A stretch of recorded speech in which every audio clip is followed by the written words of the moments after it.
Il n'y avait donc pas de quoi s'inquiéter. Don't Worry Darling, thriller dystopique d'Olivia Wilde dont la production a été entakée de rumeurs et la sortie pas franchement applaudie par la critique, a pris un bond départ dans les salles obscures nord-américaines, arrivant en première position ce week-end. Le film a engrangé 19,2 millions de dollars, selon des chiffres provisoires du cabinet Exhibitor Relations Publiques dimanche. Avant même sa sortie, il avait fait beaucoup jaser, suscitant moult speculations sur des tensions, rivalités et incidents entre les principaux protagonistes. Le film n'a par ailleurs pas vraiment séduit les critiques, affichant un score de seulement 38 sur le site Rotten Tomatoes, qui compile les avis de journalistes spécialisés. Dance, Don't Worry Darling, sorte de Truman Show angoissant dans l'Amérique des années 50, Florence Pugh incarne Alice, une jeune femme bien sous tout rapport vivant à Victory, une petite ville modèle construite en plein désordre par un mystérieux homme d'affaires, joué par Crispin. Comme toutes ses voisines, Alice a une vie réglée comme du papier musique, et, a priori, tout pour être heureuse aux côtes de Jack, son compagnon, qui part chaque matin pour un travail dont elle ignore tout.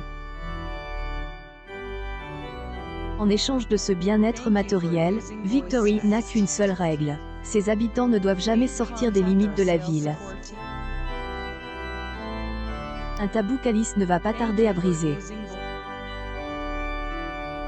Sorti la semaine passée en pole position, The Woman King, épopée historique de guerrière d'un royaume ouest-africain, glisse ce week-end à la deuxième place, avec 11,1 millions. Dans ce film, qui dépeint la vie réelle des combattantes du royaume du Dahomey au XVIe siècle, situé dans l'actuel Bénin, l'actrice oscarisée Viola Davis incarne Naniska, une guerrière chevronnée qui forme la prochaine génération de recrues chargées de lutter contre un royaume rival africain plus important et des marchands d'esclaves européens. Le long métrage installe sur la troisième marche du podium n'est autre qu'Avatar, rediffuse en prévision de la sortie de sa suite Avatar 2, La Voix de l'eau, en décembre. Film de James Cameron, qui avait fait un tabac en 2009, a réussi à engranger quelques 10 millions, surtout dans des salles. Barbarian, un film d'horreur de 20th Century avec Georgina Campbell et Bill Skarsgård, arrive à la 4e place, avec 4,8 millions. En 5e position arrive L'étrange et sanglant Pearl, de Ti West, avec 1,9 million.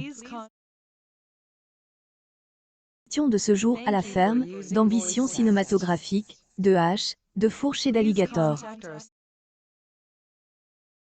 Voici le reste du top 10. 6, Coup de théâtre 7, Bullet Train 8, Crypto et les super animaux 9, Top Gun, Maverick 10, Les Mignons 2. Il était une fois Groove.